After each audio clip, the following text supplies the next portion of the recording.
And so what we want to do is basically come at sort of a bunch of different aspects of what it means both to be a fellow and to collaborate within the fellowship sphere. And we're going to do that in 3 phases. We're going to do it in a somewhat, hopefully, embodied interactive phase that we'll undertake for the next 45 minutes. Then we're actually going to do an inventory of what's on folks' minds around being a fellow, collaborating with other fellows, getting the most value out of your fellowship. And then from there, we'll actually try to move to the practical, which is to say develop some recommendations for ways in which the fellowship, individual fellowships or the fellowship program writ large can be hacked, adapted, evolved, improved, fill in the verb. But the idea here is that this is a working session this morning to really go straight at optimization and improvement of fellowship experience and sort of fellowship leverage, as Helen was alluding. Those who have survived an aspiration-led event will recognize some of the guidelines I wanted to lay down. First guideline is really there is not a useful role for debate in today's proceedings. It's fine to disagree, but once 2 parties have stated their view, the minute it becomes a tennis match, we are wasting time that other people could be spending sharing a new, better, or different thought. So humbly invite folks, once you've agreed to disagree, just to feel like no one needs to win an exchange. And part of why I say that is we're going to set things up so people will argue, so we just want to bow into that behavior. And we'll do a rolling schedule, so we'll honor the 10:30 coffee. We'll probably take breaks at other times. And so the humble request is if we say 10-minute break, that if you're going to check your voicemail, your email, have a cigarette, and then go outside and check the weather, those things be what we call front-loaded, so that they are hopefully done by 10 minutes. 2 somewhat dictatorial protocols for the morning. The rule of 1 and the rule of N. When you speak, just throw down 1 point. So none of this, I have 17 things I'd like to say, and here are the first 11. Just, when you make, sort of think about fine-grained interaction, just make your point and yield, and let somebody else respond or add their thought. And in this circle of N people, model your bandwidth as talking about 1/nth of the time, and we will have a fun, collaborative, inclusive little smackdown. I think the most important guideline for the morning is one of radical honesty. Phrased as we Californians would say it, bring it. And that is to say, this is not a moment. Now, Rufus, we will be having you sing a song to honor your late arrival in just a second.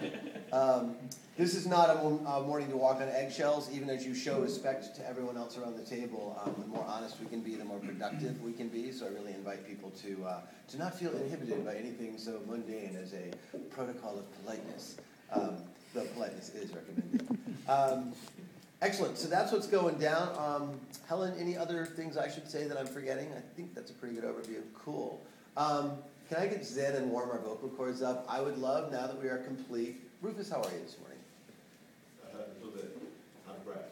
Out of breath. Don't show it. Directions to the hotel are not quite as... Maybe I misunderstood them.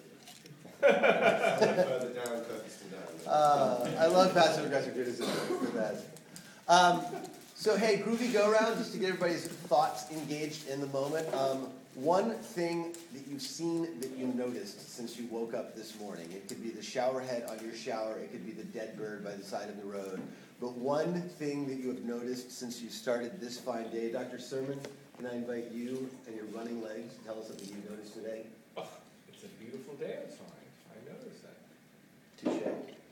I noticed a very interesting yogurt drink that I didn't expect. Nice. I've noticed that on a public holiday in Germany, it is difficult to find a cup of coffee. Very important. I've noticed that the crows here have gray on them as well as black. I noticed the currywurst shop across the street. Angela, you going back? Nice. Jason, you're not just the cameraman, you're weighing in. Something you noticed. I noticed that I look so good in the morning, so I have a mirror above my bed.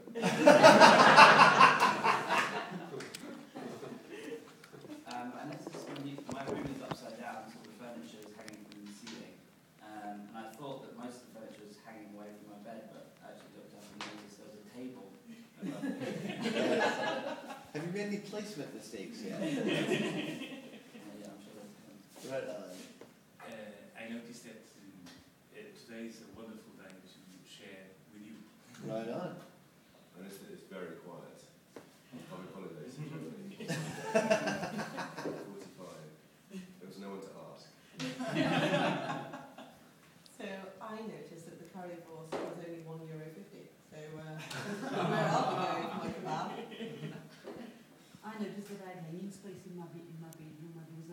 bottles is we have to have these four little hooks. Nice. I noticed that I miss tea from South Africa. Can we have some of that airlifted in? On it. I noticed that these chairs are really uncomfortable even after 15 minutes. Can we have some of those airlifted in? I noticed you got light about 4:45 this morning. No kidding. Indeed. Yeah. I noticed you get the coolest cell phone socks on the other side of the world. Never seen anything like it. Yeah, I noticed it was very nice and quiet in the morning on the streets. I didn't know it was a holiday though. Right on. Mm-hmm.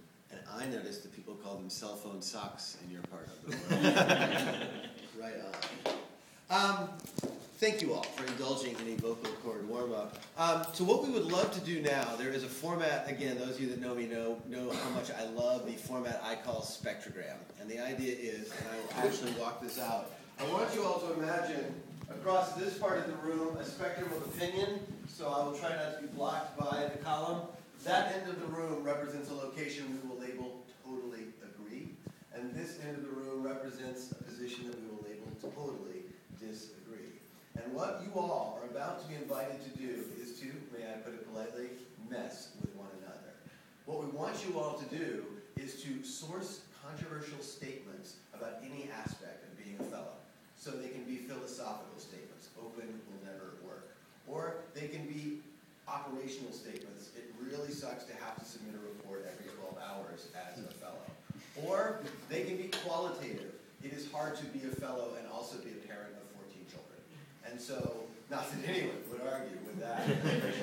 But the idea here is twofold. There are probably in each of your respective heads or experiences, whether you're a fellow or a Shuttleworth person, whoever, things you would like to see the rest of the people here weigh in on that speak to something you are passionate about, triggered by, or otherwise wanting to see other people's position on. And so the idea here is to have some fun and really try to come up with statements that will help you both invite others to weigh in on something important to you, but also invite the group to share perspectives on that very same issue. So my only humble ask is avoid triviality. You know, the coffee sucks, that's not going to get us very far. But anything that speaks to, as I said, the purpose of fellows, the work of being a fellow, or the experience of being a fellow, any of those three, feel free to hack in any of those domains. And again, just to lay it out, once someone has made a controversial statement, say the controversial statement was, the food in Germany is perfect. Okay, let's just say that the controversial statement was, the food in Germany is perfect. I would come over here, and I would be like, wow, I totally agree with that statement. The food in Germany, it has great names like strudel and schnitzel, and I feel like once I've eaten, I don't get to eat again for like 2 years. I love this food. And then down here, the person disagreeing with that controversial statement would be like, the food in Germany is not so good. Like that. And then, right here in the middle, someone like myself is like, well, it's okay, but it's not the best food ever.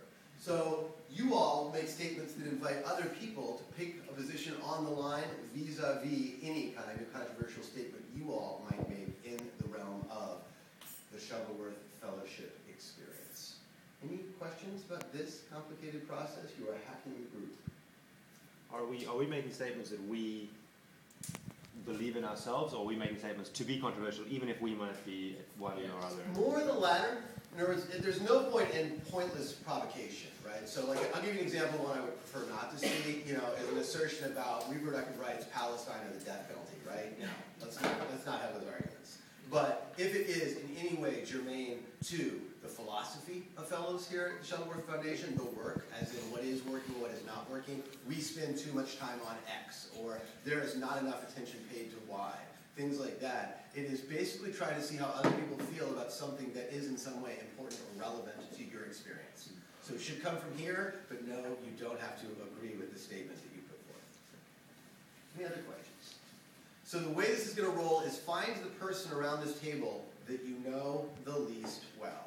So the person that you have worked with the least or know the least well, find that person